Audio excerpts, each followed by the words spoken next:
கர்த்தருடைய பரிசுத்த நாமத்துக்கு மகிமை உண்டாவதாக. ஆண்டவரும் ரட்சகருமாக இயேசு கிறிஸ்துவின் நாமத்தினாலே என் அன்பின் வாழ்த்துக்களை தெரிவித்துக் கொள்கின்றேன். இன்றைய வேத வாக்கு, ஆபத்து நேரங்களில் நம்மை விடுவிக்கிற தேவன். சங்கீதம் 50 வசனம் இப்படியாக சொல்கிறது: ஆபத்து காலத்தில் என்னை நோக்கி கூப்பிடு, நான் உன்னை விடுவிப்பேன், நீ என்னை மகிமைப்படுத்துவாய். தேவப்பிள்ளையே, நம்முடைய அனுதின வாழ்க்கையிலே மகிழ்ச்சியான காலங்கள், வியாதி நேரங்கள், மரணத்தின் பாதைகள், ஆபத்தான சூழ்நிலைகள், கண்ணீரின் பாதைகள் போன்ற பலவிதமான சூழ்நிலைகளை கடந்து போகிறோம். ஆபத்து என்பது எதிர்பாராமல் ஏற்படுகிறது ஒரு காரியம்தான். அது நாம் எதிர்பார்க்காத நேரங்கள் வரக்கூடியதான ஒரு காரியமாகத்தான் அது நாம் பார்க்கிறோம். வாழ்க்கையின் அநேக காரியங்கள் நம்முடைய வாழ்க்கையில் சற்றேனும் எதிர்பாராத சூழ்நிலையிலே சம்பவிக்கக்கூடியவர்களாக இருக்கிறது. இவ்விதமான ஆபத்தான காலகட்டங்களில் மற்றவருடைய உதவி நமக்கு கட்டாயம் தேவைப்படுகிறது. அந்த நேரங்களில் நம்முடைய ஆபத்தை பார்த்து விலகி போகிறவர்களே அதிகம். ஒரு சிலரோ பரிதாபப்பட்டு உதவிக்கரம் நீட்டுவார்கள். சுவாபம் கொண்டவர்களாக இருக்கிறார்கள். உதவிக்கரம் நீட்டக்கூடியதான சுவாபம் கொண்டவர்களாக காணப்படுகிறார்கள். வேதம் சொல்கிறது, இக்கட்டில் எங்களுக்கு உதவி செய்யும் மனுஷுடைய உதவி விருதா என்று சங்கீதம் 60:11 வாசிக்கிறோம். இடுக்கணில் உதவவே சகோதரன் பிறந்திருக்கிறான் என்று நீதிமொழிகள் 17:17 வாசிக்கிறோம். இந்த நாட்களிலே உதவக்கூடிய சகோதரிகளை பார்ப்பது மிகவும் கடினமாகவே இருக்கிறது. வேதத்திலே எஸ்தர் புஸ்தகத்திலே ஒரு சரித்திரத்தை நாம் பார்க்கிறோம். எதிர்பாராமல் யூத குலத்திற்கு ஒரு ஆபத்து, அழிவு ஏற்படுகிறது. துஷ்ட ஆமான் தந்திரமாய் ராஜாவிடத்தில் போய் யூத ஜனங்களை அழிக்கும்படி பேசி உத்தரவு பிறப்பித்தாயிற்று. தங்களுக்கு வரப்போகிற ஆபத்தை நினைத்து அந்த நகரமே கலங்கி போனது.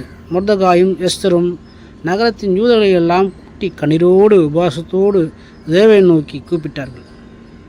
காரியம் மாறுதலாய் முடிந்தது. எந்த யூத குலத்தை எந்த ராஜாவை கொண்டு அழிக்க ஆமான் திட்டமிட்டானோ அதே ராஜாவை கொண்டு அதே ஆமான் அழிக்கப்பட்டான். யூதகுலம் காக்கப்பட்டது என்று நாம் பார்க்கிறோம். எனக்கு அன்பானவர்களே, பக்தன் தாவீது வாழ்க்கையிலே தான் கடந்து போன ஒவ்வொரு ஆபத்தான கட்டங்களையும் நினைத்து பார்க்கிறான். யாரெல்லாம் தனக்கு மிகவும் உதவியாக ஆதரவாக இருப்பார்கள் என்று நினைத்தானோ அவர்கள் எல்லாரும் அவனை கைவிட்டுவிட்டு அவனுக்கு சத்துருக்களாய் மாறிவிட்டார்கள். எல்லா பக்கமும் நெருக்கமும் உயிருக்கு பயந்து கொய்கைகள் மலைகளில் ஒளிந்து வாழ வேண்டிய ஒரு சூழ்நிலை அவனுக்கு உண்டாயிற்று. இந்த ஆபத்தான சூழ்நிலையில் கர்த்தரை நோக்கி கூப்பிட்டான்.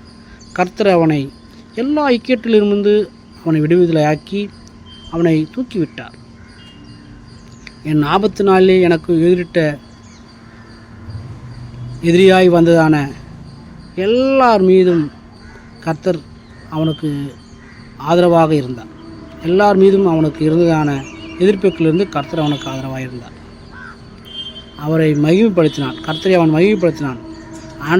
ஆண்டவரையே நோக்கி கொண்டிருந்தான். அவனுடைய நோக்கமெல்லாம் தாவீதை இஸ்ரவேலின் ராஜாவாக உயர்த்த வேண்டும் என்பதே கர்த்தருடைய நோக்கமாக இருந்தது. ஆனால் அவன் சத்துருக்களின் நோக்கமோ அவனை அழைத்துவிட வேண்டும் என்பதே முடிவில் தேவனுடைய நோக்கம் மாத்திரமே அங்கு வாழ்க்கையில் நிறைவாக இருந்தது. அவனுடைய வாழ்க்கையிலே சத்துருக்கள் அவனை தலைகுனிய அவனை வீழ்த்த திட்டமிட்டார்கள். ஆனால் தேவனுடைய திட்டமோ அவனை வீழ்த்தும்படிக்காகவே இருந்தது. பிரியமானவர்களே, நீங்களும் கூட பலவிதமான ஆபத்தான சூழ்நிலைகளில் உங்கள் வாழ்க்கையில் கடந்து போகலாம். ஒன்றை நீங்கள் மறந்து போகவே கூடாது. உங்களை குறித்து தேவன் ஒரு நோக்கத்தை வைத்திருக்கிறார். இந்த நோக்கத்தை கெடுக்கும்படியாக பொல்லாத பிசாசு பல ஆபத்துக்களையும் சோதனைகளையும் வஞ்சகங்களையும் உண்டு பண்ணலாம். உங்கள் வாழ்க்கையில் கொண்டு வருவான். அவனுடைய திட்டம் நோக்கம் ஒரு நாளும் தேவன் மேல் வைத்திருக்கிற நோக்கத்தை தடுக்கவோ அழிக்கவோ முடியாது. இக்கட்டான சூழ்நிலையில் எஸ்தர் தாவீது கர்த்தரை நோக்கி கூப்பிட்டார்கள். உங்கள் ஆபத்து காலத்தில் நீங்கள் யாரை நோக்கி கூப்பிடுகிறீர்கள்? ஒரு மனிதனுடைய உதவியா, இல்லாவிட்டால் கர்த்தருடைய ஒத்தாசையை தேடுகிறீர்களா? வேதம் சொல்லுகிறது, தேவன் நமக்கு அடைக்கலமும் ஆபத்து காலத்தில் நமக்கு அனுகூலமான துணையமானவர் என்று. நமக்கு உதவி செய்யும்படியாக தேவன் உங்கள் அருகிலே இருக்கிறார். நிச்சயமாகவே உங்களை காப்பாற்றுவார். மனுஷர்களுக்கு முன்பாக உங்களை ஒரு நாளும் வெட்கப்படுத்தவே மாட்டார். ஆனால் நீங்கள் செய்ய வேண்டிய ஒரு கடமை உண்டு. ஆபத்திலிருந்து கர்த்தரை நோக்கி கூப்பிட வேண்டும். கர்த்தர் உங்களை விடுவித்த பிறகு அதை அவருக்கு கட்டாயம் நீங்கள் மகிமைப்படுத்த வேண்டும். இன்றைக்கு அநேகர் இதில் தவறுகிறார்கள். அவர்களுடைய வாழ்க்கையிலே அநேகர் இதை செய்வதே இல்லை. நன்றி அறிதல் இல்லாதவர்களாக இருக்கிறார்கள். நன்றி உள்ளவர்களாக இருக்க வேண்டும். உங்களுக்குள் இருதயத்தில் ஆழத்திலிருந்து தேவன் எதிர்பார்க்கிறதான காரியம், ஆபத்தில் நானே அவனோடு இருந்து அவனை தப்புவித்து அவனை கனப்படுத்துவேன் என்று வாக்குத்தத்தம் கொடுத்தவரை நாம் நன்றி அறிதல் உள்ளவராக அவருக்கு நன்றி செலுத்த வேண்டும்.